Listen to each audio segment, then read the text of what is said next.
The following is a presentation of the Belly Up Sports Media Network.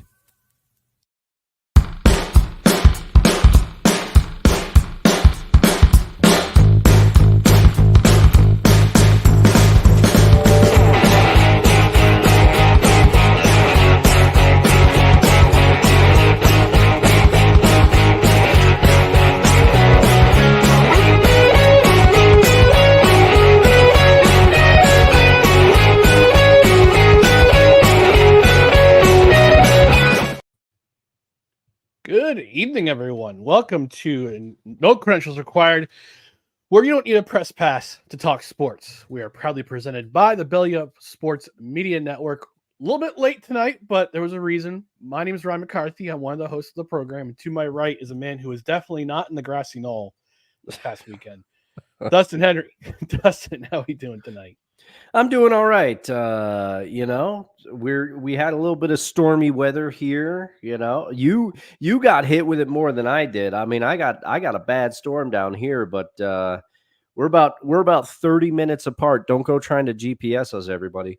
But talk to me, bro. Ryan got a little bit more of it. There's some crazy weather going on up in New York here, but we are here. We both still have power. So yes, that's a good thing. Yes. We had a little bit wild weather up in my region. We had a tornado warning roll through the area for about half an hour right before 5 o'clock this afternoon. So, doing some didn't do much cleanup in my area, but it was pretty scary for a bit. We had to actually went into the bathroom, which is the only room in the house we have like no real big windows. So my sister and I brought the cat in there. He's like, what's going on? Yeah.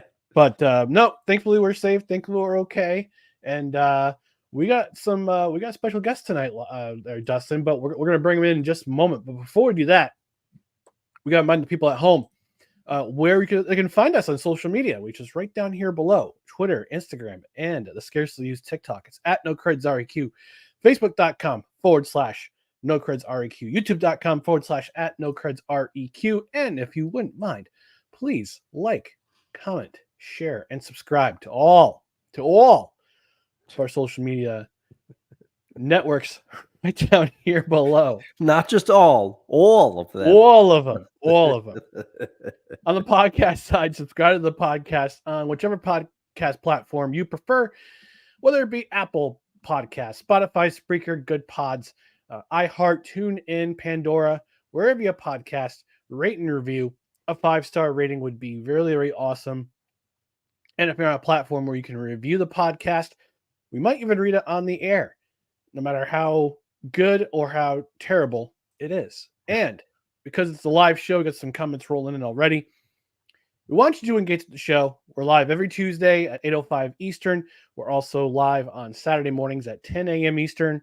Although this Saturday might be delayed, or we might not have it all together. I'll tell you why towards the end of the show. But in the meantime, we want you to engage with the show. We want your comments. And Dustin, I know Uncle Melvin's still in town, but this music always gets around Uncle Melvin. He hates it. I love it. Play it.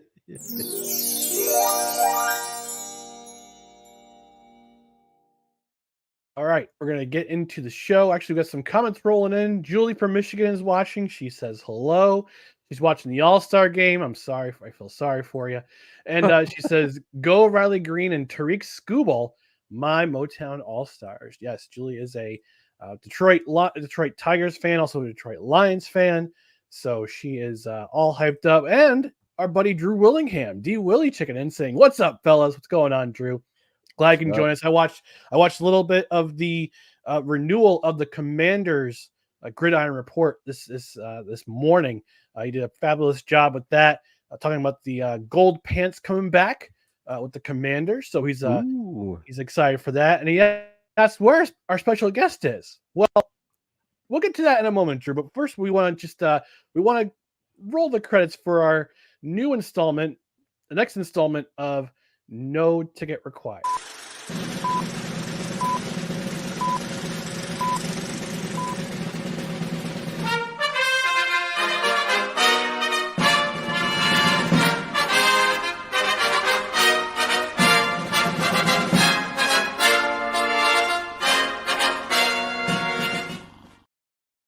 before we bring in our special guest, who will be reviewing with us tonight the 1993 motion picture, The Program, we have to acknowledge our tribal chief. Yeah. The following is a public service announcement from Wize El Jefe. Boston. This has been a public service announcement from Wize El Jefe. He has been a guest on this program quite a few times. He is the host of the Stuck in My Mind podcast. He's also the co-host of Mentality and a myriad of other programs. He also has his own network, Wize TV and Real Wize Radio. We're going to bring him in, Wize El Jefe. Tribal Chief, how we doing What's tonight? going on, my brothers? How y'all doing? Doing all right. How about yourself? I'm ready to chop up this movie with you. Yeah, I'm excited. I'm excited. I went back this afternoon and watched the program on YouTube. Nice. So yeah. So I hadn't seen it in a while. Neither had I. I actually I rented it on Sunday on Apple TV. I don't know what platform you were using, Dustin. I rented it on Amazon. Because apparently I am a snob. I saw it. I saw it on YouTube and I was like, let me watch this. Let me see what the quality is. And on my screen it showed up blurry. I was like, I can't have this. And I went to Amazon. I had no complaints. Fired it up. It's free. It was free. The quality looked good. Hey. Yeah, see, as soon as because I was like, you probably found the same one that I did. I don't know if I just had bad internet or what, but it was like it was like watching on a potato. Because they had a paid version and then they had a free version. And then I was like, I'm not paying for this movie. I remember watching it, so I paid it when I went to the movie theaters to watch it. So yeah, no. Yeah, it was a good version. All right. It's good. That's good. So we're going to talk about this movie, and I'm going to give the floor to our guest first. Yes. Wize. Mom always raised me. Guests go first. Right. Guests serve first, etc. Right. That's right. So we're going to start with you, Wize. I think I'm old enough to remember when this movie came out in the theater, and we were actually supposed to go. I was actually supposed to go see it with my brothers and my cousin. It was the weekend of one of my cousins. One of my cousins was getting married that weekend, and I had a cousin in town from Pennsylvania at the time. We were supposed to go watch it. Unfortunately, we didn't get a chance to watch it. I guess the theater was sold out for that particular movie. But I don't know, Wize, if you remember, if you ever saw this movie in the theater, or yes, I was. You said 93. I was a junior in high school. Okay. So yeah, I remember going with my friends to go see this movie, and it was just a bunch of teenagers in the movie theater watching the program, and it was exciting at that time. Everybody loved football. I'm saying that college football, you always wanted to see the behind the scenes of college football, and this movie kind of detailed that in a way. I'm sure they exaggerated a few of the things, but you could see on certain college campuses these things being played out. Mm-hmm. Oh yeah, for sure. I mean, it's a typical '90s sports movies. It's a typical '90s sports movie to me, and yeah, as you said, there's some things that are kind of exaggerated and a little embellished because it's the '90s. A, it's the 90s, and B, it's a Disney movie. Technically, it's Touchstones. So technically, it's a Disney movie. It's not on Disney Plus. Yes. So, Wize, let's talk about this. Let's talk about the program. We all watched it again within the last 48 hours. Just remembering the film, one of the first times we saw it. But let's get your thoughts on the program. What stuck out to you? What was what were some things that you remember from first seeing the film? What were some things that kind of it's a big difference? Okay. It's a big difference now. Now that I look at it, Halle Berry still looks fine as heck. Yeah, true. She looks better now. Team Halle Berry. She looks better now to me, I think, than she did back then. She was still smoking hot. If you have seen the lady if you've seen John Wick recently, she was in that, so she was looking real hot in that. But back to the movie. It was okay. Yeah, I enjoyed it more back in the day, but now that I've seen more modern day football movies, and it's okay. It's all right. You could tell that the acting was okay. You had James Caan in there. You had a young Omar Epps in there. You had Craig Schaefer, who's very underrated. Who was a quarterback. He was actually what was this? It was a movie he was in. He was kind of douchey in it, but you have some other known actors that like the football player, the one that's on steroids. He was also in with Omar Epps as well. The one where he was in Any Given Sunday. Yeah, he was, but he was also in oh man, I can't even think of it. It's a John Singleton film, I think, with Ice Cube and Omar Epps and Busta Rhymes in it. It's a college movie. Anyway, he was in that movie. But besides that, I looked at it. I'm like, wow, it had a lot of known actors in it. Like that, if you've seen them in other movies, that you've been like, wow, this is not that bad of an ensemble of cast. And of course, James Caan, the legend. And so, did I enjoy it as much as I did when I was younger? No, not so much.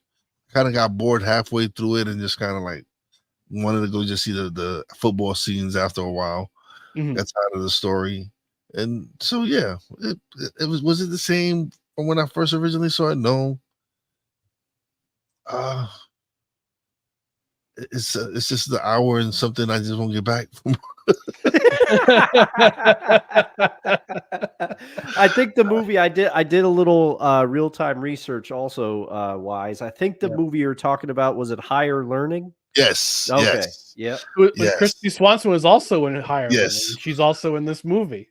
Mm-hmm. As a brunette, no less, too. Well, it's quite a few of them in that movie. Yeah. So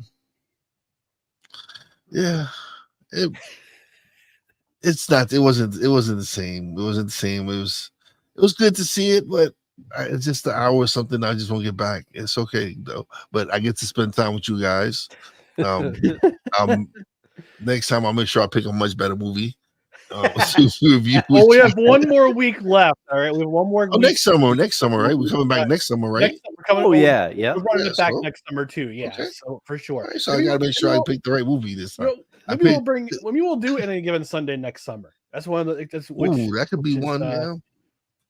And fun fact about that one, or The Last Boy Scout. I was thinking about The Last Boy Scout. The Last Boy Scout. I have never seen The Last Boy Scout. Oh, what? Man. Never seen it. Oh man. You should have picked that one. All right, yeah. That's on next year's list. We've already got 2 movies for next year's list. We got Goon Rising Enforcers, the sequel, and now we got The Last Boy Scout. So those are on the list for next year. We'll get more as we go. And I will find another race car movie, because so far they're 2 for 2 on that one. Days of Thunder. We could try it. Ooh, Days of Thunder is a good one. Well, I like this on-air production meeting. Here we go. Which may show the viewers and listeners what we think of this movie. So, well, I'm going to switch over here. I'm going to switch things up, Dustin. Let's talk about your what stuck out to you in this movie. Oh man, talk to us about your thoughts on the program. Okay, so one, nostalgia is a powerful beast. Okay, I will say that right off the bat, because when I told you that I had seen the program, but it had been a long time, once I put this movie on, I was like, this was not the movie I was thinking of. So this is my inaugural voyage with the program. All right.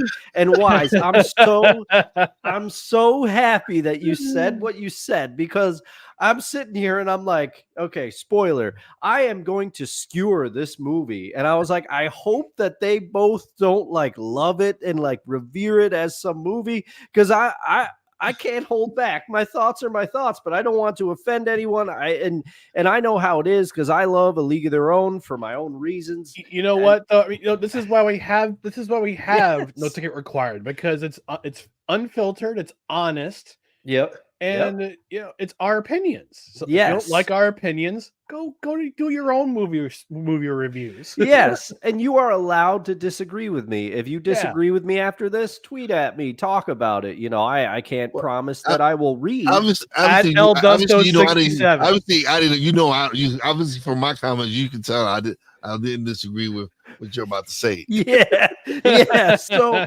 okay, so I didn't have the nostalgic goggles because, like I said, I don't know what movie I was thinking of either. But the whole time, I'm like, I've seen the program before.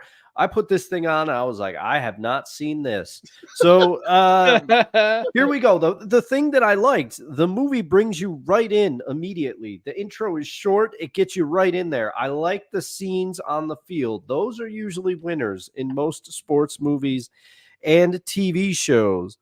But and it's another, we're ticking. I'm going to have to come up with a list, especially before next year's No Ticket Required. I'm coming up with a sports trope movie list because we're checking another box here. The coach is under pressure, or on thin ice. I do like the way that James Caan handled the reporters throughout this movie. I don't think he had to, I don't think it was too much of an acting class for him to have to go into that. I think that's just kind of James Caan's personality, Sonny Corleone himself. I've always had a bit of a soft spot for old James Caan.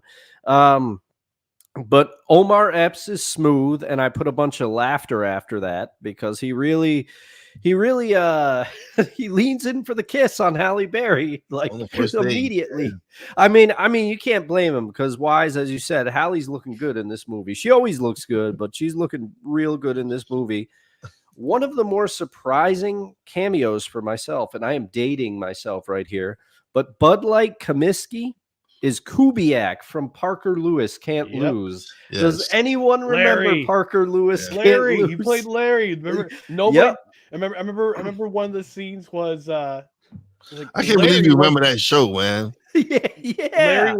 Larry once killed a nun because she touched his lunch or something like that. Some crazy rumor about Larry. He was wanted to be like the nicest guy. Yes, the Koob Roar, right? Yes, Larry Kubiak. But Parker Lewis Can't Lose. I don't know how many people know that show. We all do, but I watched it probably in syndication on USA Network as a kid during the summer. But I have just this. My notes are like a fever dream for this movie. I have my next line is, what is with people working out in jeans? Is when Joe's girlfriend was rehabbing her tennis injury with jean shorts on. Some of the something that took me out of the movie was the voiceovers for the dialogue that they ADR'd after as people are like running around on the field. It was so much louder in the mix that it took me out of the movie, and it was making me laugh. One of the lines I wrote down is, "I'm gonna bust your guts open and watch you bleed." That's You got my sister pregnant. yeah. Lynn Swan, I was not expecting to see him in this movie. I do say movie does a good job illustrating the pressure associated with college football. But to me, it was just, without nostalgia goggles, the 90s cheese is heavy in this movie.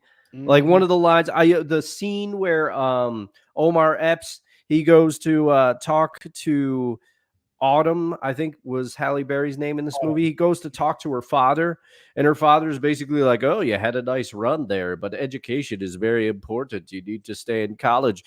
A direct quote: "I used to put a copy of my report card in my helmet to remind me college was more important than football." I laughed out loud when I heard that line on my couch. And the last thing I have is, this is a paint by numbers scandals movie. They're ticking them all off. We got the steroids, and that kid went into another realm when he's taking steroids. All right. And then his rehab is like 2 weeks. and he comes back and he's like noticeably skinnier, and then he gets pancaked. He can't stop the guy going into the end zone. He's like, I got to get back on the juice. So we got the steroid scandal. We got rehab for both Joe Caan and this young gentleman. And Joe Caan, he's got that troubled family life, a lot of strife. Joe Caan wants to keep that edge, so he likes to stand on train tracks and roll out of the way at the last second. He likes to good first date for a girl, get her close to the edge of a cliff on your motorcycle. That'll work out well for you. But they have rehab. They have money from the boosters. They have the cheating on tests, which I noticed a nice cameo. Joey Lauren Adams is in this movie, uncredited. At least I didn't see her name in there, but I know it was her. She was the girlfriend of the backup quarterback cheating on the test. I've always had a soft spot for Joey Lauren Adams, so it was nice to see her in there. But this movie, it didn't hit for me. It's going to make it above some movies on this list, but it's not going to be my number one. That's for sure. For me, the nostalgia is strong. I can imagine if people saw this movie back in the day, and it was probably groundbreaking for what it was. But it did not hold up on my first viewing. I will say that. What I did like is they tried to do towards the end, they tried to do the helmet, the point of view helmet from the field, and most of the sequences. The football sequences were okay. They were, they kept me watching the movie. But overall, not too many warm and fuzzies for this movie for me. And then it just kind of ends and it shows the coaches talking again. Like nobody learns anything, except for, you would hope the players do. And of course the one defensive star who they've pretty much like pushed through to keep him on the team. He's got his tutor, but it's clear, like the tutor's like, yeah, this guy, he can't read and he's not learning anything and he's not putting any effort in. But you can see clearly that he's a smart guy because he knows all the defensive plays. He knows what the other team is going to do. He shatters his leg, and it's pretty implied that his shatters. I'm putting shatters in air quotes because that's barely a bruise in these days. But it implies that his career is over. But he's watching he's listening to the game from his house. And he says he whispers silently, "Okay, defense, let's put him in the hospital and let the paramedics sort it out," which is a callback to earlier in the movie when he says that line when he's on the field, but he like whispers it. I don't know, man. I don't know. Ryan, take over for me because I'm just rambling right now. All right. Dustin's about to have a meltdown because of these this is definitely had the early 90s feel of cheeseball moments, especially again, like I said, it's from Touchstone Pictures. Touchstone's owned by Disney. So this is technically a Disney movie, although you can't find it on Disney Plus because reasons. But yeah, you had the tropes of the hotshot quarterback, the new recruit coming in, the coach who's trying to keep his job after so many years of being there. You got the kid, the star linebacker, the star defensive player who can't read past the fourth grade level, but he can recognize the offense that's in front of him. You got one kid who's playing special team for 3 years, and all of a sudden he bulks up, he gains 35 pounds during the summer, and all of a sudden he's making the starting lineup and on the defensive line because he's hitting those weights really hard. Oh yeah, he spent his summer working out. His summer working out, guys. Mm-hmm. And then it's funny because it shifts. It shifts in the beginning. The assistant coaches are like, "Oh, we got to tell coach about this because he's obviously on the juice. And then James Caan is like, no, he's just hitting the weight room, fellas. He the blah blah blah. And then they leave, and he's like, "Oh God, yeah, voice really hard." Everybody's and the thing is, everybody in the locker room is just completely knackered because of the practice he went through, and he's in the weight room going hard. It's like, he's not on steroids. Come on. Then you get into the movie, and you have the drama between the running backs, the starting running back, and then Jefferson, the love triangle between them and between the two running backs in Autumn. You got Joe Kane going to rehab, Christy Swanson in jorts, and with and as a brunette. I'm gonna say that look actually worked for her. Yeah, I liked it. I was a fan. Yeah, and then a few years later, she's Buffy the Vampire Slayer. So, the movie, not the TV series. But it's interesting. Like a couple of things in the movie. Yeah, you get the Joy Lauren Adams. I if I remember correctly, I thought it was Bobby Collins getting in trouble because she was a minor, not because she was giving him test scores. Oh, no. She was, and then the fact that he was basically boffing the coach's daughter, one of the coach's daughters. Well, yeah, I mean, he got in trouble for that, but they caught her taking a test for him in class. Okay, that was it. That was it. Sure, and also for boffing the coach's daughter. Oh yeah, And then you got Latimer, who is the psychotic. The guy's clearly got issues, of course. And here's the trope here's another 90s trope. All right. Roid rage. Oh yeah.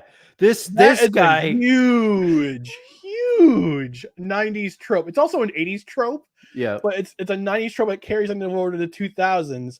And we come to find out that steroids don't really give you, they boost your hormones, but they don't give you, I mean, they might give some people rage issues, but yeah, because I'm about to say Bill Romanowski. Oh yeah. Bill Romanowski. Oh my gosh. That dude just straight up bonkers too. Yeah, it's not a short trip for him. He was already halfway there. But here's the thing: that scene where he's having relations with the girl on campus, he's going crazy. He doesn't get suspended for the assault. He gets suspended because they caught him they popped him doing the roids. Oh yeah. That's what they were mad at. I was like, you're suspended for 3 games. Oh and yeah. All of a sudden he turns a new leaf. And while I was watching that scene where he flushes his pills down the toilet with the needles, my sister walks in. She goes, "You can't flush needles down a toilet." Like, Shannon, it's the 90s. You got to suspend disbelief. It's Hollywood. It's Hollywood in the 90s. No, but to your point too, I mean, he went ballistic during that terrible scene. But yeah, the coaches don't even mention. They're like, oh, she's not going to press charges because her father's a booster. And then, what the hell?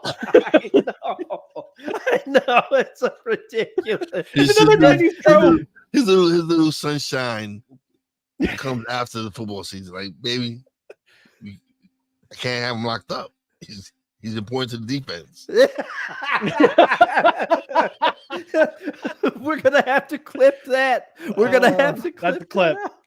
That's the clip. No. Actually, I'll forward this to Wize. He'll clip it out for us. Yeah.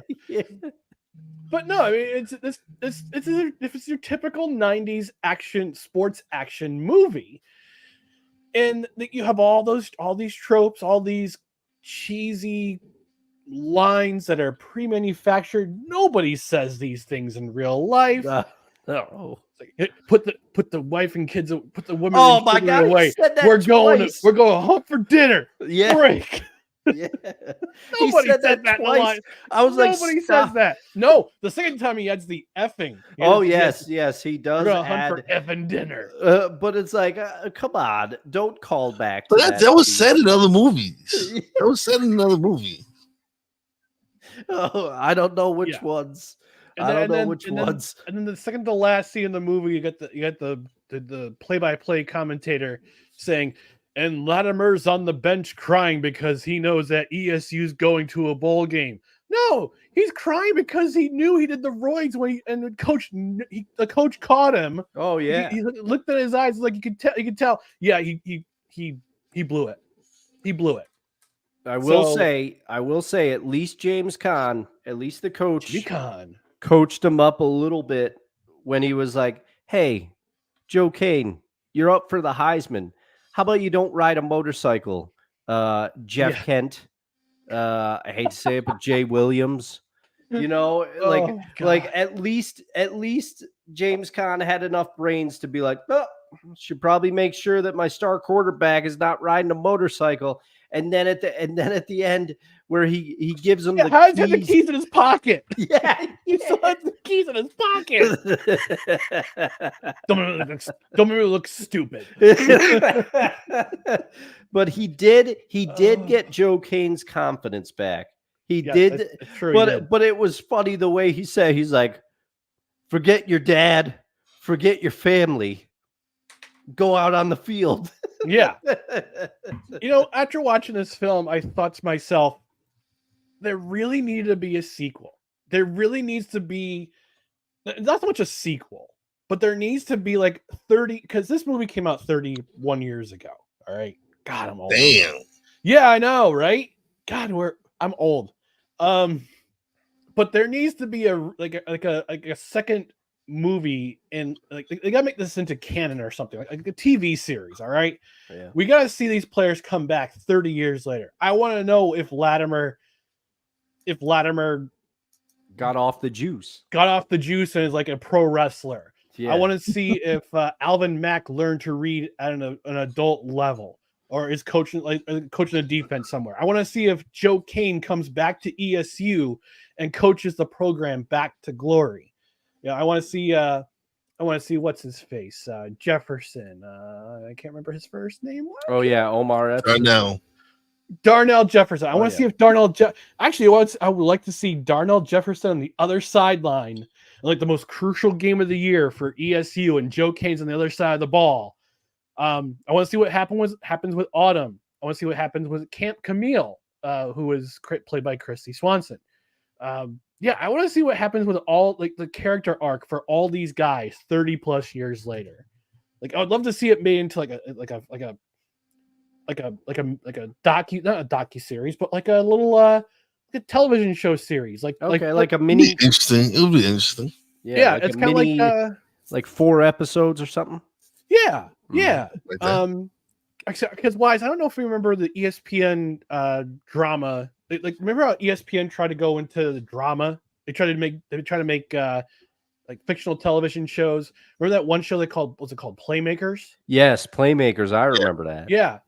It lasted only one season because the NFL got pissed at them because of all the negative stereotypes and tropes that went on with professional football players. It lasted one season, but it was I enjoyed that show.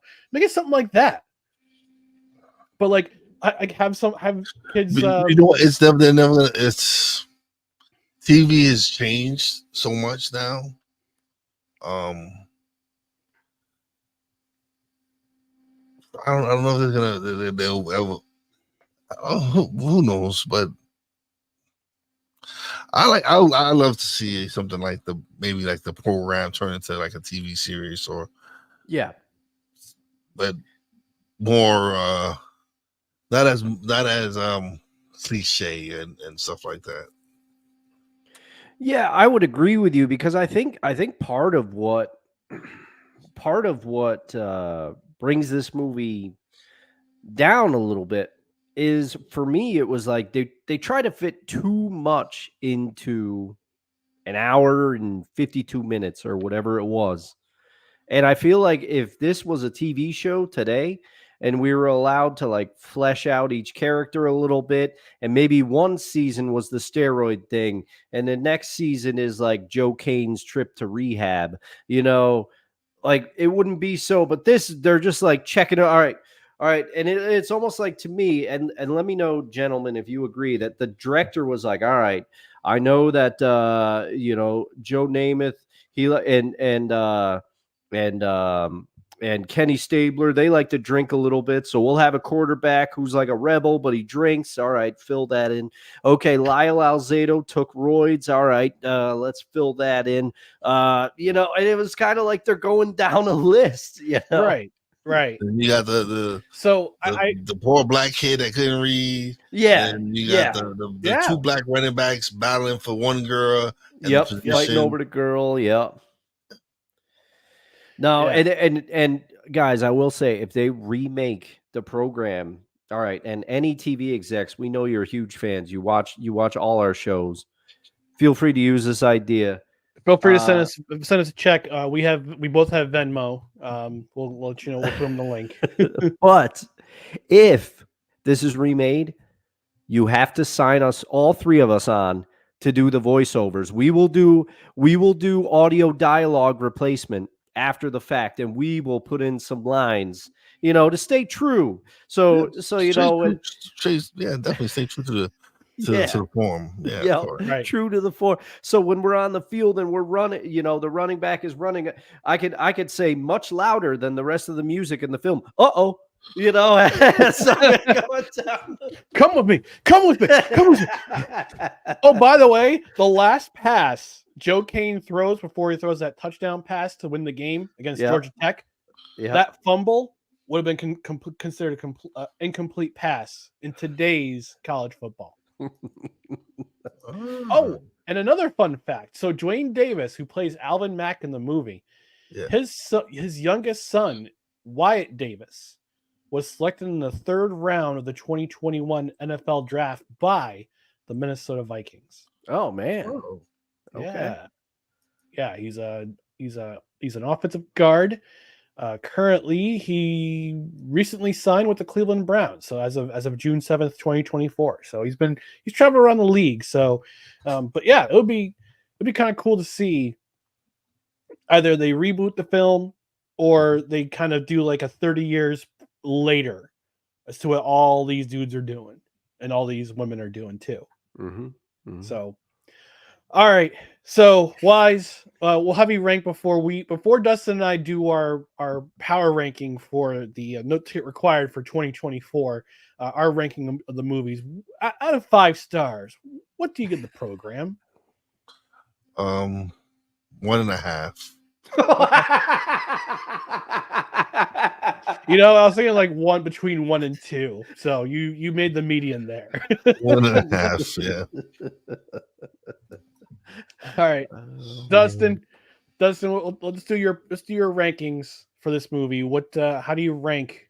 Where's the program land in your rank? All right. So, and anybody out there who has watched the rest of our no ticket required, it's coming to an end. We got one more after this. But number 1. And I don't see anything taking it down. Number 1 is Iron Claw for me. Mm-hmm. Number 2, still Rush. Rush is up there. Oh, number 3. What did I put at number 3? It was I, Tonya, wasn't it? I think I put I, Tonya at number 3. Yes. Yeah, because what else? All right. So number 3 is I, Tonya. Mr. Baseball, Goon, and Boys in the Boat. Okay, so that Mr. Baseball, that's right, because I did deliberate a little bit, but Mr. Baseball slots in at number 4 for me. All right, this one, I am putting Boys in the Boat above the program, which shocks me. I went through here. Boys in the Boat is above the program, and that means that Goon is above the program for me, because I'm going to go through it. And this is I was going to put the program above Goon. Full disclosure, I was putting the program above Goon, but to me, Goon knows what it is. Goon was trying to be funny. The program, you could tell that was ultra serious. So I am putting the program at the bottom of the list, because at least Goon knows what it is. It knows what it's trying to do. The nostalgic goggles have no effect on me because this was my inaugural viewing. The program, and this may change, this may subject to change, But as of now, I'm putting the program at the bottom of the list. I was thinking out loud there, but the program goes at the bottom because Goon knows what it is. Okay. All right. So, number one. Still number one. Still coming in at number one. The Iron Claw. Number two, Rush. Number three, I think I had Mr. Baseball at number three, if I remember Yes, correctly. you did, because Yeah. we had I, Tanya, and Mr. Baseball reversed. You Yes. And we also have Goon and Boys in the Boat reversed. Yes. But like you, Dustin, we have a new last place in the power ranking for No Ticket Required summer 2024. And that is the program. And it's not because it's a bad movie to me. I mean, like I said, I watched this movie when I was a teenager. I'd always wanted to watch it after it came out. But I still remember watching it on VHS. That's how old I am. God, I'm old. But just because of the cheese factor, the hyperbolic tropes, the stereotypical meatheadedness of football players back in the 90s, it's on the bottom. It's on the bottom of my list. So that's it. But that's not it for No Ticket Required, because next week, our last installment of the Summer Movie Review Series, that is American Underdog, which stars Zachary Levi, Anna Paquin, and while we were talking, while you guys were reviewing the movie, I reached out to my buddy Colin Taylor, who was in American Underdog, former Albany Empire wide receiver. I reached out to him to see if he was available for next week. So we're hoping to get him for 10 to 15 minutes, talk about the movie, talk about his career after what he's been doing, besides the acting thing, after his time in arena football had ended. So we'll talk to him. Hopefully we get a chance to talk to him before we review the movie and give our honest take about it. So yeah, looking forward to next week. It'll be the last installment of It'll be the last installment of this summer series. We'll have more next summer. But in the meantime, we're going to end this segment. This is No Ticket Required, the movie summer review series.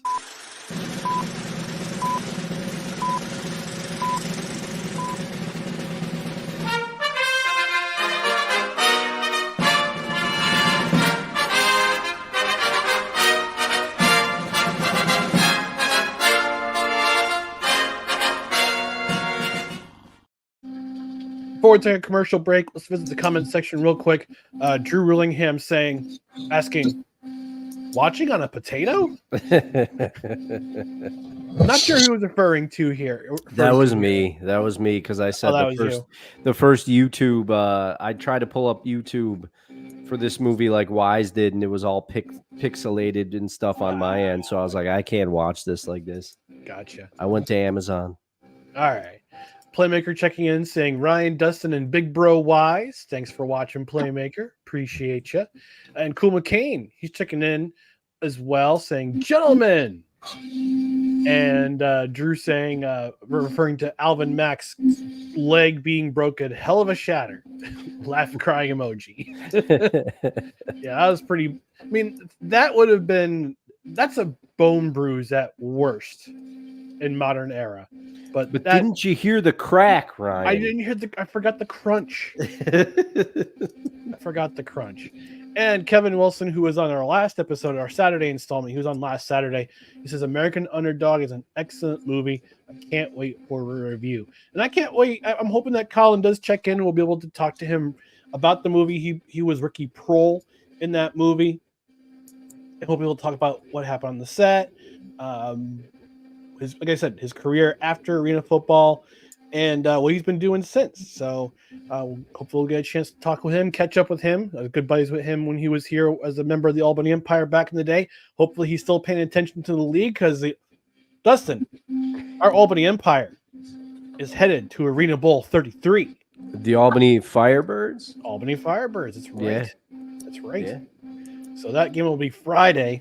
I'm trying to get press passes. If I can't get press passes, then I'll figure out a way to get in. You can actually there's a limited amount of tickets that are being sold, and they range anywhere from $25 to $75, and it's being played at the rink at American Dream USA down in East Rutherford. So it's going to be an interesting venue to have a football game in. And like you said, Dustin, I'll have to see if that in that venue, since it's next to a mall or near a mall, I'll have to see if Lex Luger shows up. And I forgot Lex Luger's real name is Larry Fowl. That's what his name is. So okay. it's Larry. I was trying to remember his real name, but I figured it out. All right.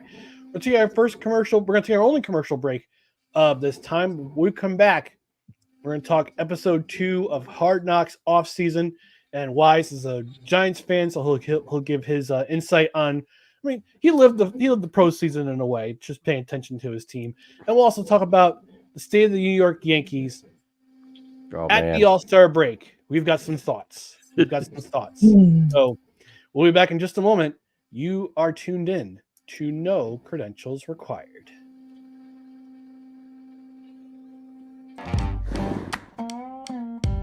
Righteous Felon Craft Jerky is the official jerky of Belly Up Sports. For over a decade, Righteous Felon Craft Jerky has led the American meat snack revolution by concocting delicious, adventurous, U.S.-sourced jerky recipes for uncompromising carnivores across the country.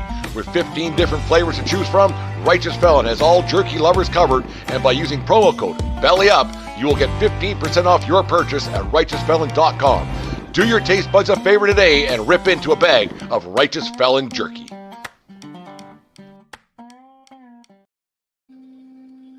All right, Righteous Felon Craft Jerky. If you missed Saturday's program, Dustin and I have a box bet of Righteous Felon Craft Jerky. I'm saying that the United States men will not medal at the Paris Games, the basketball team. Dustin says if they at least medal. Yeah, but my end of the bet, you told if they do not medal, I will buy you a box of Righteous Felon beef jerky, but craft jerky, excuse me. But for you, now I'm taking it a little bit here because you said they have to get a gold. Yes. So I don't know. I think, and first, let's extol the virtues of Righteous Felon before we get into it. Let's extol the virtues of Righteous Felon Craft Jerky. It's delicious. It's nutritious. It's 20 in every 2-ounce package of their craft jerky. 20 grams of protein, less than 4 grams of carbs. And if you're somebody who's trying to watch their weight, trying to get a more protein in their diet, if they need a quick afternoon snack, there you go. If you're trying to watch your glycemic levels, there you go. Low sugar, high in protein, great snack. You got plenty of great flavors out there. Not only do they have the craft jerky, which is the 100% beef, they also have turkey jerky, which tastes just like a Thanksgiving dinner. And they also have the biltong, which is they use the African drying method of drying beef. In addition to all that, they have beef sticks. Not like the ones you see in the convenience stores, which the primary ingredient is pulverized chicken. It's 100% all beef meat sticks. So, go to righteousfelon.com.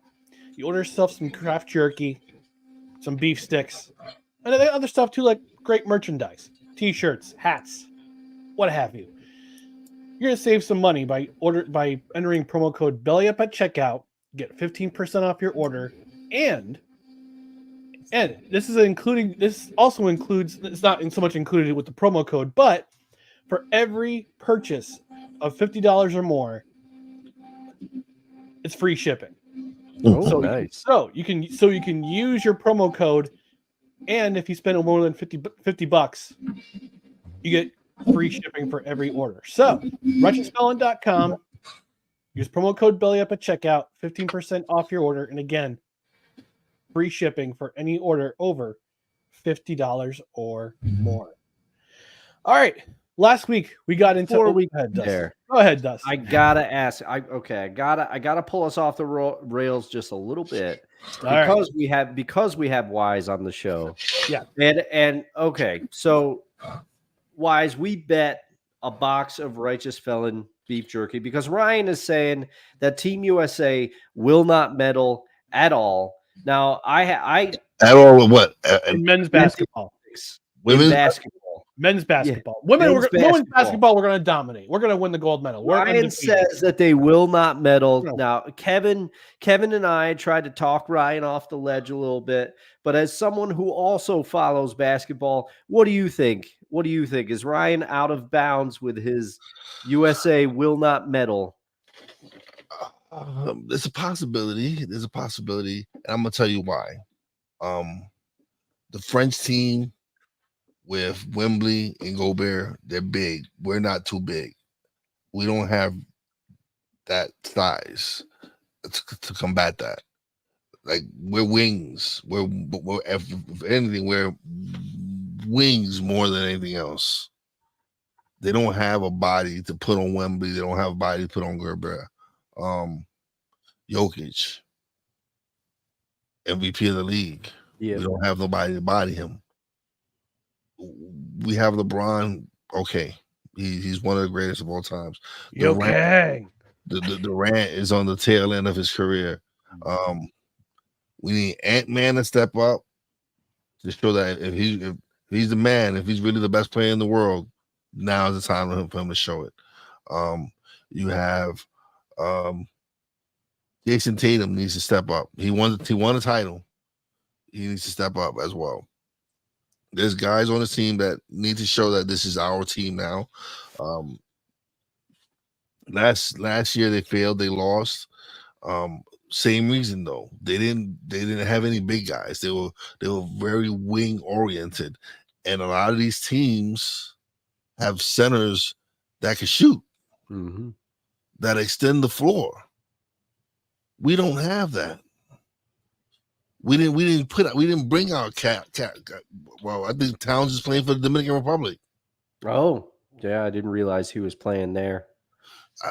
There's certain players that we don't have. We didn't use. So it kind of sucks. Because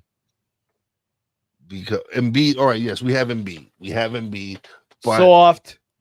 He's hurt. He's hurt 99% of the time. Durant. Well, so is Durant too. Yeah, Durant hasn't played a game. Hasn't played any exhibition games yet.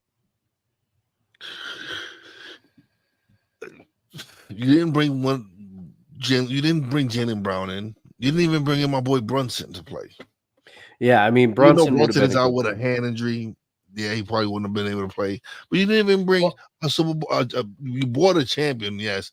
When you also brought White on, but you didn't bring the second best player on that team. You didn't bring Jaylen Brown. Well, not forgetting to mention that Brunson's back is kind of sore from signing that new fat contract too a couple days before, a few days ago. Actually, he took a pay cut. I know. I gotta say that's actually a really good thing that he did because he's done something not flexibility. He's done something that a lot of players wouldn't do. They wouldn't leave money on the table. But that just goes to show you what winning means to him. Mm-hmm. Oh yeah. Yeah, and that was a true pay cut too. You know, bro, he left $113 million on the table. Had he signed that extension at the end of the year, it would have been 200 plus. Right. But he don't want to hamstring the team because he's playing with his best friends. First of all, nobody's ever seen this in pro basketball. 4 college teammates from national title champion team playing together. Mm-hmm. Imagine playing with 3 of your best friends that you know each other, and then all these guys are talented. Just add the right pieces. You got the leader in Brunson. You bring Mikal Bridges, who's one of the best wingmen in the game. So going back to USA basketball, they just they don't have the size. To me, they're undermanned. They're undersized with who they have, especially with some of the teams that they're going to play. You have 2 7-footers in France. Yep. Alone. Then you got Giannis and the Greeks, if he's playing for them. Yep. Toronto's no slouch. They got some good players on that team. Canada's that's right. Canada's not that bad. They got some pretty good players. Toronto, yeah, Canada. Yeah. It's going to be interesting. I don't think they win gold. Yeah, see, that's where it's because Kevin and I, when we were talking, we said that they would medal, and Kevin. But there's a possibility they don't.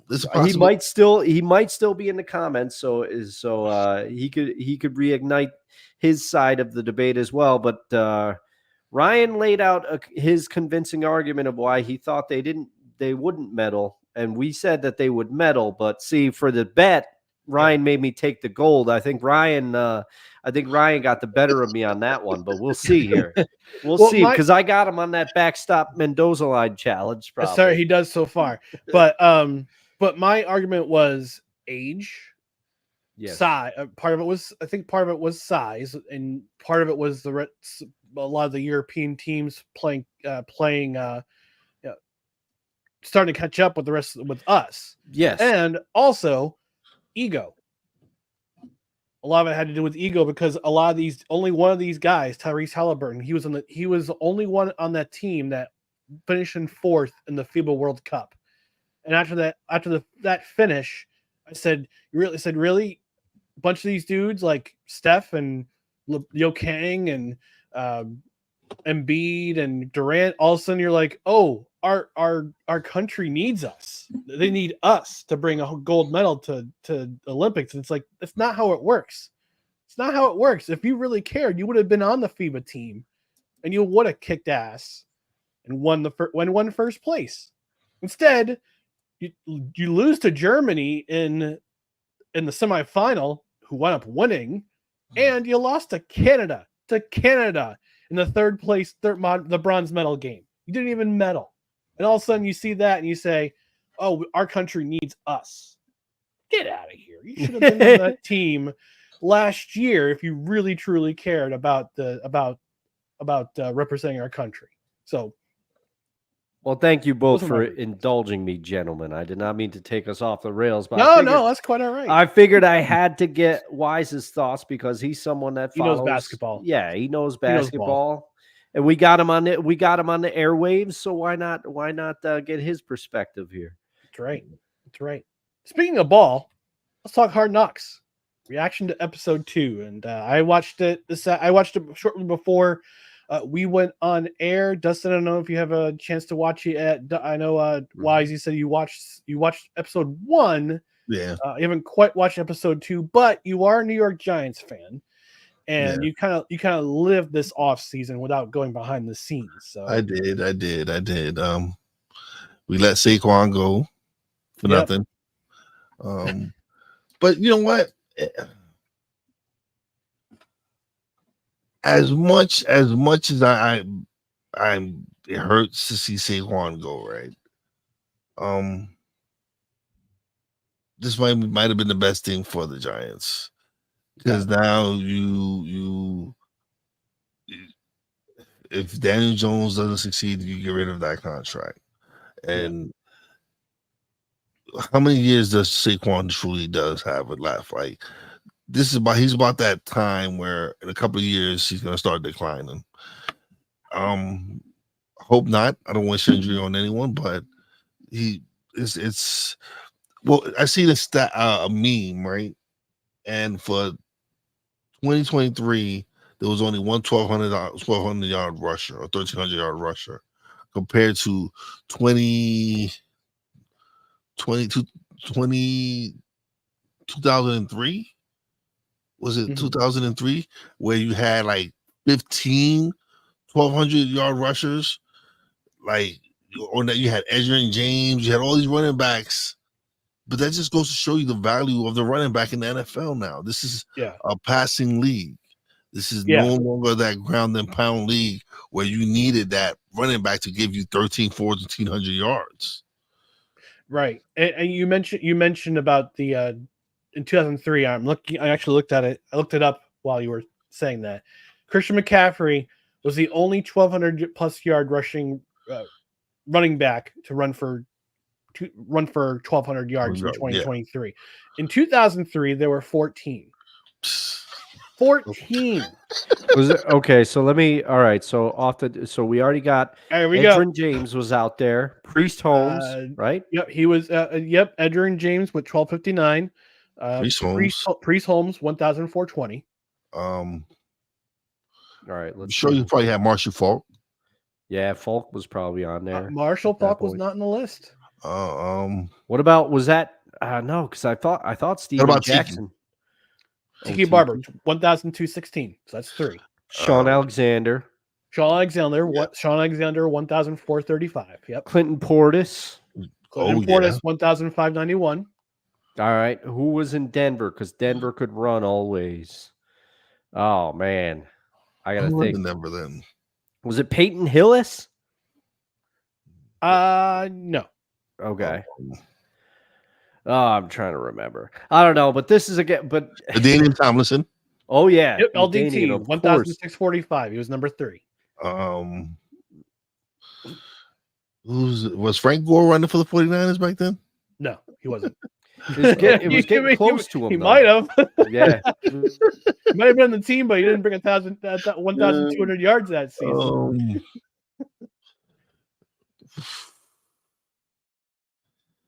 Man, and I see the list. All right, I'll go through the list. Okay, So, yeah. At 14, Tiki Barber, 1,216. 13, Edgerrin James, 1,259. 12, Curtis Martin, 1,308. Got Curtis Martin, man. Yeah. 11, Travis Henry, 1,356. Was that back when he was in Buffalo? Or was he in Tennessee at that point? He might have been in Tennessee. Man, that's crazy. I had forgotten about Travis Henry going. All right. So number 10, Ricky Williams, 1,372. Number 9, Priest Holmes, 1,420. Number 8, Sean Alexander, 1,435. That's my guy right there. Number 7, Stephen Davis, 1,444. Yeah. Number 6, Fred Taylor. Oh man, Jacksonville. We always forget about Fred Taylor in those days. He was good. He was elite. Oh, what about Corey Dillon on the Patriots? No, that would have been Cincinnati. He was in Cincinnati at that point. He was in Cincinnati in 03 still. That's right. Yep. At number 5, Clinton Portis, 1,591. Denver. You said it, Denver. Was it? Yep, he was Denver. I was thinking Terrell Davis, but no, it was Portis, Denver. Yeah. Number 4, Deuce McAllister, 1,000. Oh man, New Orleans. New Orleans. Yeah. Yep. At number 3, LaDainian Tomlinson, 1,645. Number 2, Amon Green, 1,000. Green Bay.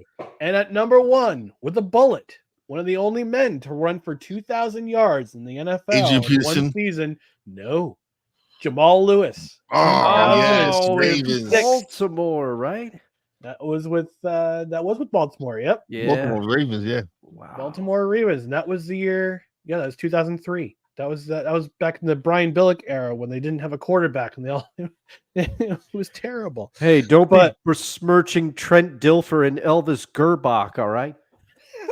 Tony Banks. Wow. That's amazing. Dude, I used to drive me crazy playing NFL Blitz. I used to play, the St. Louis Rams were a sneaky bunch. Like you thought, oh, this team sucks. It's got Tony Banks on it, but no. They always catch you by surprise in NFL Blitz. Also, bring back NFL Blitz. That was so much fun. NFL Blitz is a classic. NFL Blitz on Nintendo 64. Nintendo 64. I still have my Nintendo 64 lying around somewhere. Oh man. Yeah, all right, yeah, Ryan, we're gonna get a capture card. We're gonna stream some NFL Blitz for Extra Life. Hell yes. Let's do it. All right. So Hard Knocks off season with the New York Giants. Our reaction to episode 2. Dustin, what was most surprising about this episode to you? Well, what kind of things did you not know about the the combine, for The instance, process, the that goes on. combine. Yep. I mean, I will make this semi quick because I know I took us down a path with the USA, bringing up the USA basketball debate here. Oh, But boy. so this episode, I still say it's obvious to me. It is obvious to me, knowing what I know, and I know that hindsight is 2020, right? But you can kind of tell. And obviously, it's a TV show, and they structured it. But I was saying Joe Shane does not want, does not want. Oh man, why am I Saquon on this roster? Like he says it in episode 1 with the amount of needs that we have. How much should we tie up into a running It's a back? running back, yeah. And on the one Yep. side, I get it, but it's like you can see because they're talking about all the different things, and they're evaluating the quarterbacks at the combine. They're evaluating the quarterbacks, and they're asking them questions. And then, of course, they have Brian Daboll in there, and he's asking one of them. I forget which one of them. He teaches them a play, and he gives them some of the verbiage, and then he's talking to him, he's asking him about his approach to the game, some certain things. Then he goes, timeout, give me that play again, and the guy had Jaden Daniels. Yep, that's right. It was Jaden Jaden Daniels, and he got one small thing wrong, but for the most part he had it. And I'm thinking to myself, man, if I was a quarterback or any player, I'd be intimidated because the whole Giants panel was there. And what I found interesting, you ask about what I didn't know about at the combine. I didn't know that there was like a specific seat arrangement for the interviews, and that they set it up. They're like, okay, you're going to go here, you're going to go here, you're going to go here. And I don't know why, but they seemed like ultra specific about it. It brought a new dimension of entertainment to the 40-yard dash, because obviously and you hear some of Rich Eisen on NFL Network announcing the 40-yard dash, or kind of narrating the 40-yard dash who's going in. They talk about the QB from Notre Dame, his hair in slow motion, right? Everything.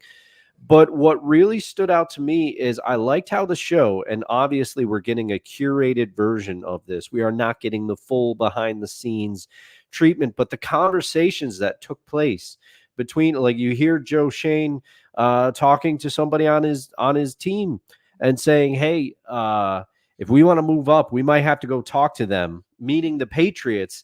And then you get a little snippet of audio of when he goes down, and the Patriots GM basically says, hey, a couple of other teams have come to us, and the tone of conversation has basically been this. But he said, I remember in past years, you wouldn't even walk by our door. And he said, I know, but it's different now. It was kind of funny to see that. And just, they're openly talking about acquiring the pass rusher from the Panthers. And Joe Shane goes up to the newly hired defensive coordinator from Tennessee and says, are you good on him? Are you good on Burns? And he says, oh, I'm good on Burns, and they're talking about the trade. So just the amount of conversations, we always knew that it happened at the combine, but we never saw it to this degree. So that to me was the highlight of the episode. A couple small things. One, I want to try that shrimp that they're eating at the steakhouse. St. Elmo's. Yep. I would have liked to be at that dinner. And also, Joe Shane may need to get some glasses based on the font size on his email when he's reading about the new cap requirements for 2024. That font's pretty big, so he might want to get his eyes checked on that one. Might need to update the prescription if he's wearing contacts. So apparently, St. Elmo's Steakhouse actually has bottles of their world famous cocktail sauce for shrimp cocktails. Oh, all right. Let me see. I might have to see how much. Maybe I can use the promo code Belly Up for that one. Ship myself a bottle. And if you're wondering, St. Elmo's shrimp, their world famous shrimp cocktail, goes for $19.95 at the steakhouse. So, all right. So that's where that might be you know what, that might be a bucket list destination for me as somebody who covers sports, the NFL Combine. Oh, all right. Go to St. Elmo's, make them the last night of the combine, or maybe the first night, because probably on the last night, they probably have other teams come in and make reservations for it. But maybe on the first night, and then like for the rest of the trip, eat like Culver's or McDonald's or something. Yeah. That was my one regret when I went to Iowa. I never got to try Culver's. I've heard so many good things about it, and we could have had it too if we went to Ohio. But that's another year. So, yeah, seeing the behind the scenes stuff, how they're evaluating players, how they're the interviews, what they're asking players. Yeah, it's interesting that he's asking Jaden Daniels. Babel's asking Jaden Daniels. We're in a big market. Mm-hmm. Here's a big market. Imagine if you're playing for us, you lose 3 games, everybody's coming after you. Who do you go to? What do you say? He says, well, I usually try to put that stuff behind me, and usually my support system is my family. Because he mentioned it. Oh, time out. What was that play I told you about? It's like, I can't remember the play myself, but yeah. But it's interesting is that you get him talking about things, making him feel comfortable. All of a sudden, it's, hey, whoa, time out. What do you do here? What's the play I taught you a few minutes ago?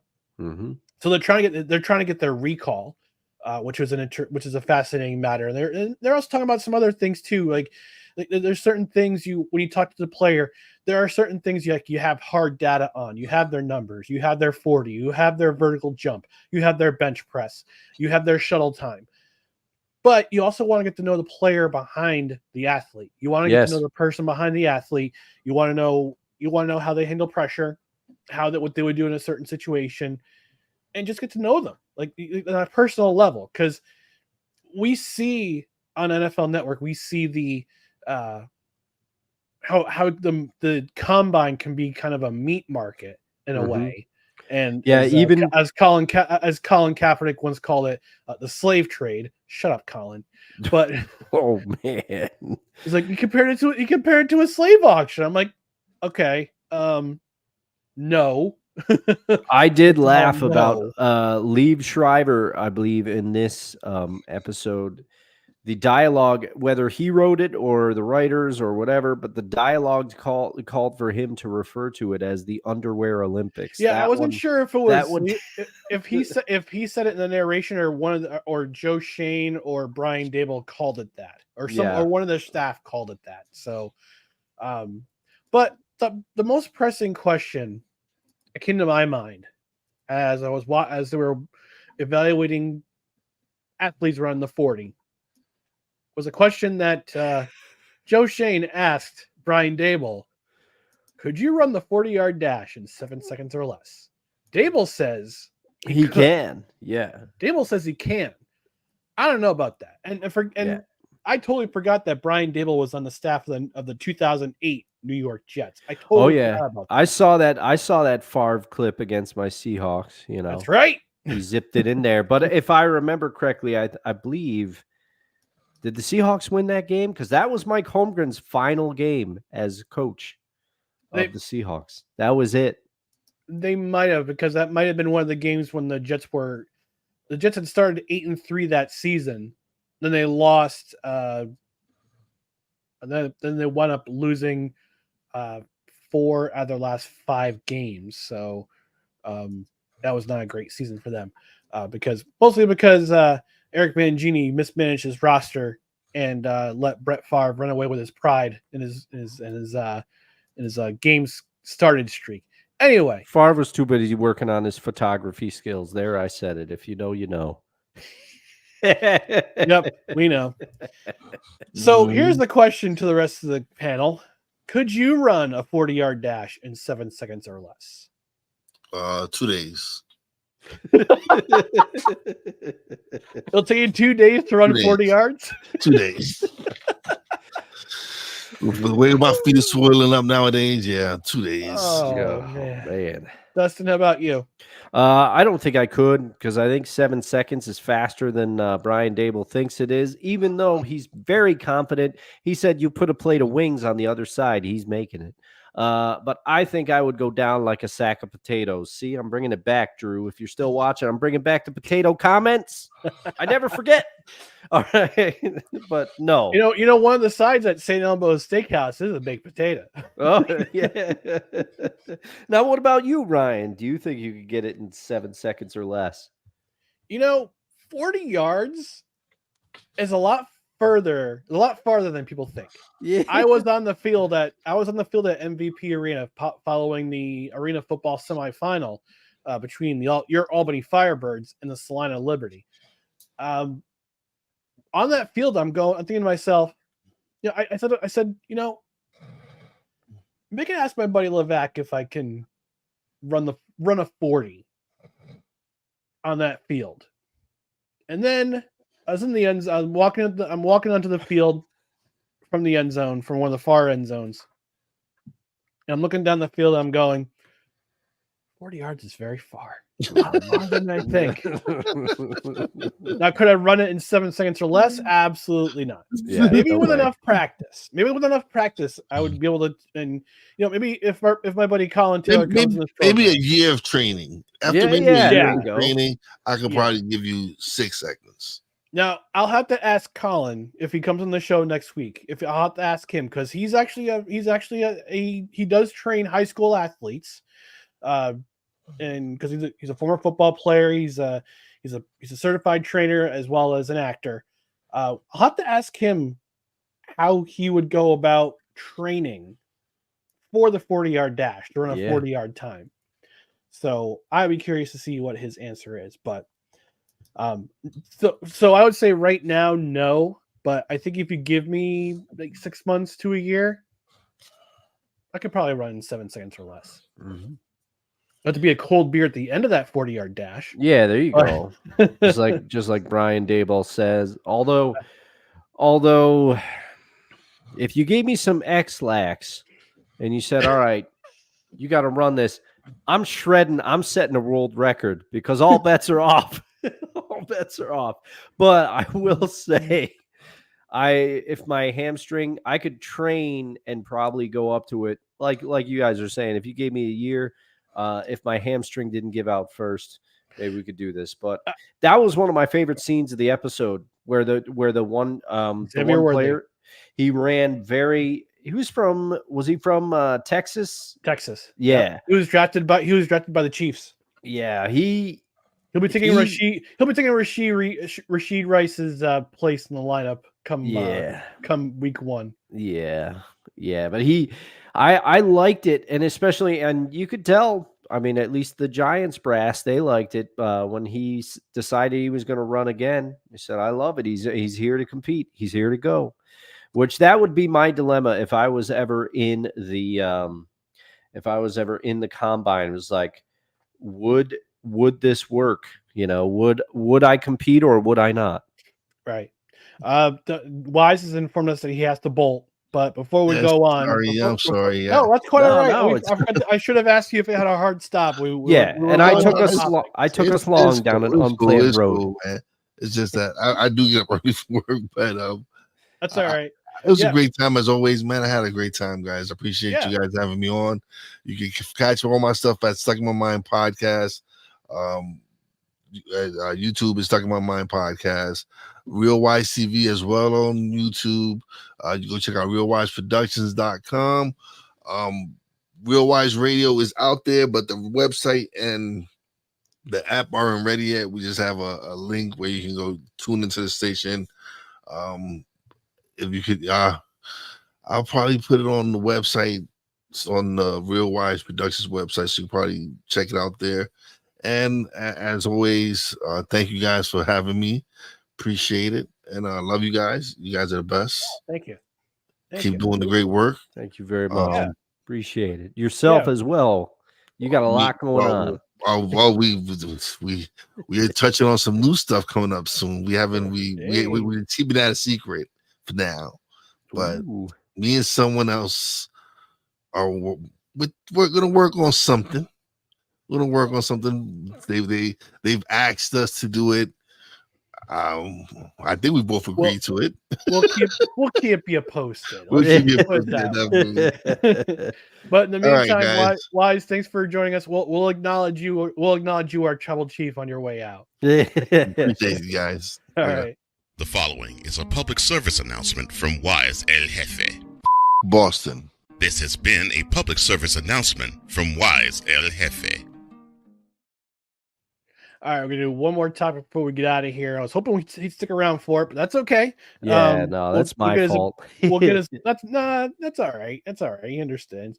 But we'll get to it. Maybe we'll have another. We'll do like another 10-minute clip with him about the state of the Yankees. But let's talk about this Yankees team as we get to the All-Star. It's like the All-Star break is the All-Star game's going on right now. I don't know what to make of this New York Yankees team. Start off extremely hot. First to 20 wins in the AL. First to 30 wins in the major leagues. I think they were also the first to 40 wins. And all of a sudden, June hits, and their funk goes into July, where they lose 8 series in a row. They go into Baltimore this weekend. They take the first 2 games. They look like they're going to sweep, and all of a sudden the bottom falls out from under them. What's going on with this team? Man, I wish I knew, and I wish that I was not right at the beginning of the season. But this is not me tooting my own horn, by the way. It's just because, for whatever reason, Ryan, and you've been a Yankee fan longer than I have, because you've been alive slightly longer than I have. Yes, but true. The Yankees always seem, especially the last couple of years under Boone, some about the All-Star break, they either struggle after the break or just before the break. A few years ago, they were on fire, and then after the break, they completely nosedived. And it's because of the offense always goes through hot spots. And I mean, and then they slump, and that's baseball, Susan. But that's baseball, Susan. The Yankees, it just seems to happen for such long periods. They either can't stop hitting, or they can't hit. And the last few years, the pitching has not been there to the degree to support when an offense is going through a slump like that. Whether that's something about Boone's management style, whether that's something about the makeup of the team, I don't know what it is, but it seems to be a pattern that happens with the Yankees, especially in recent years. And you can't just chalk it up to that's baseball, because every team does go through this to some degree, but the Yankees just seem exceptional at it. And I have to give you credit. You hit it right on the head. They stink against teams within their division, and you can't win like that. No. And you touched upon how a couple of years ago, it was actually 2022. We had you talked about how the Yankees got off to a great start, and then when August came around, they hit the wall. They hit the walls right after the All-Star break. They did pretty good leading up to August, and all of a sudden August came around and they hit the wall. They hit the wall, backing up into the division. Wound up winning in their first round against Cleveland, and then getting swept, and then Yankee fans at Yankee Stadium chanting, "We want Houston."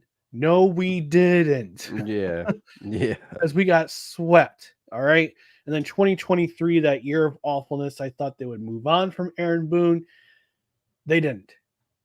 Now, I think Brian Cashman saved his job by bringing in Juan Soto. That's been the hallmark of this team so far this year. Although he's starting to backtrack a little bit. He was starting the year so hot with the hot bat, other teams figured him out. Now I'm looking at last week, we talked about the schedule and how through the end of this month, I think the next 2 opponents are Toronto, and they got another series against Boston or Tampa. Let me look at the schedule while we're talking about it. I'm sorry, they get the Rays when they come back from the All-Star break. Then they home against the Mets, then the Red Sox, then the Phillies. So it's a hellacious schedule for the rest of July. Yeah. But there's some optimism coming into August. They face the Blue Jays. They have a home series against the Blue Jays. Then they play the Angels.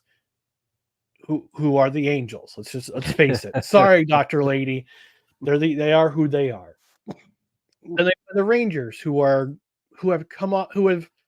slipped a little bit off their World Series pace. And don't forget, the trade deadline's on the 30th. So they got some decisions to make as to what they're going to do with their lineup. What are they going to do? Are they going to add a pitcher? Are they going to add another bat who can hit? Because let's face it, Alex Verdugo, he started great too.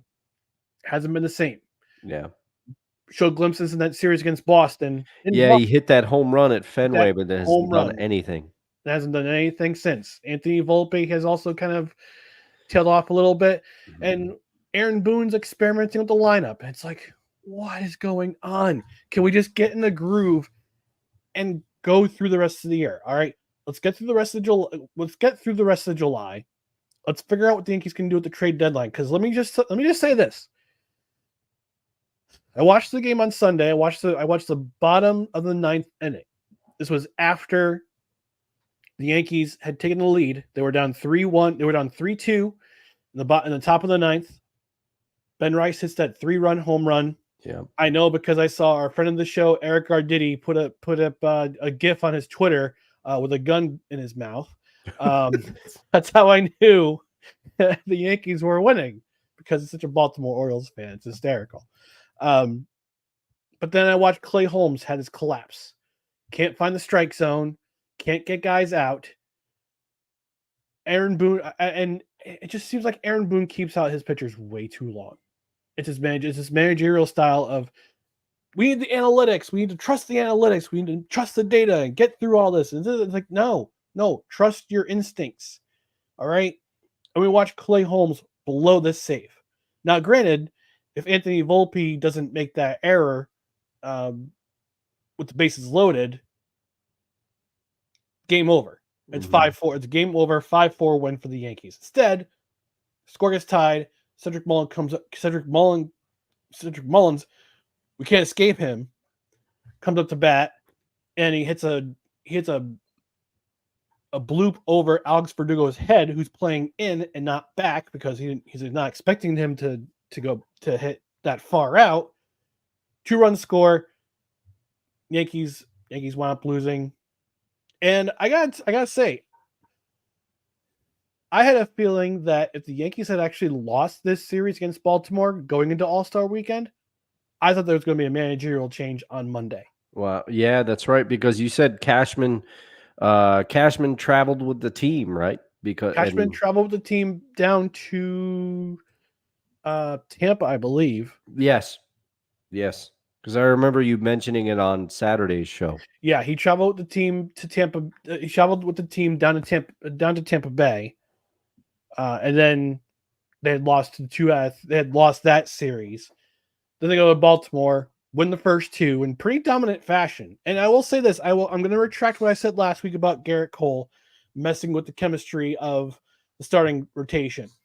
Had a great performance in Baltimore the other day in a 6-1 win over Baltimore.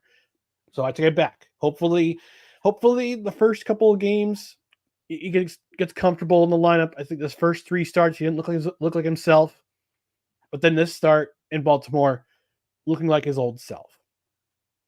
So, but I think relief pitching, particularly, I wouldn't say the setup, but I would say Clay Holmes. Here's a fun stat for you. In 2013 and 2001, those 2 seasons, Mariano Rivera had 7 blown saves. In 2001 and in 2013, which is his final season. Clay Holmes already has 6 at the All-Star break. That's very concerning.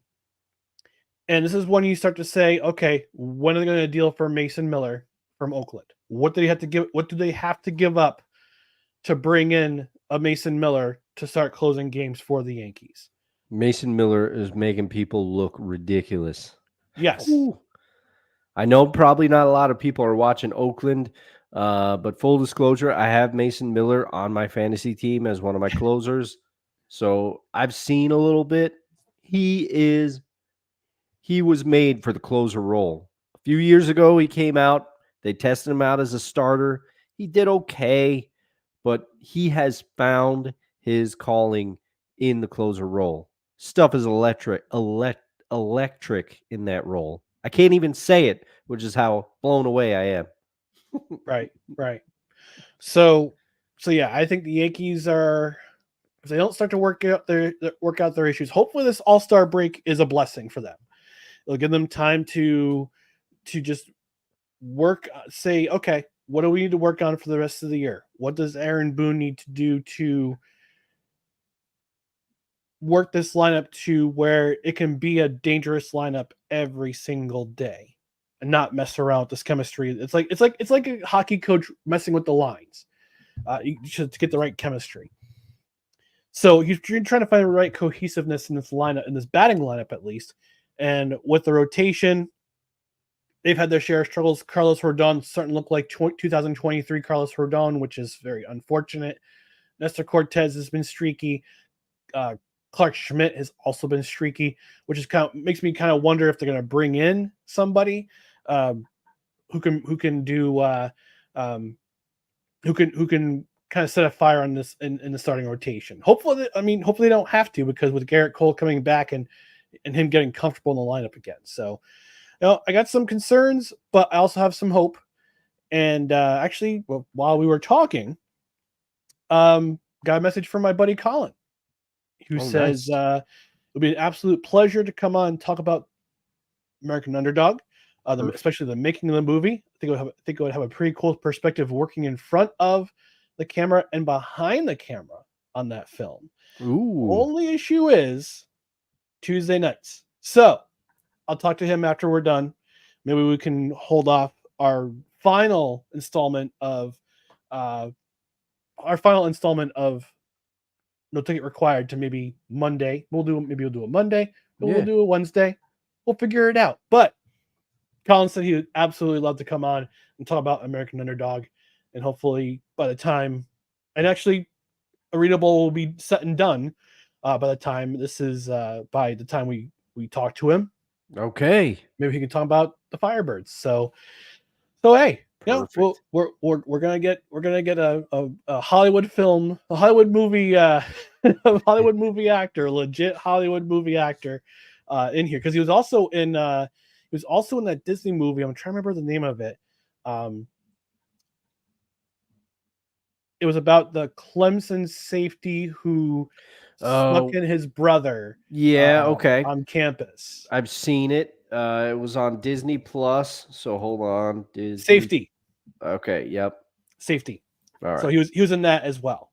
So maybe I talked to him back in 2020 about that film, but he said he'd be willing to come on talk about American Underdog and give his perspective about about making this film. So awesome. I'll see what we can do, and maybe we'll come out. We'll be on a different night and time next week, or we'll just do it pre-recorded, whichever. So all right. So we're working on it. We're working on it. So, but in the meantime, we're going to wrap things up here on No Credentials Required. So again, you can find us on our social media channels starting here below: Twitter, Instagram, the scarcely used TikTok.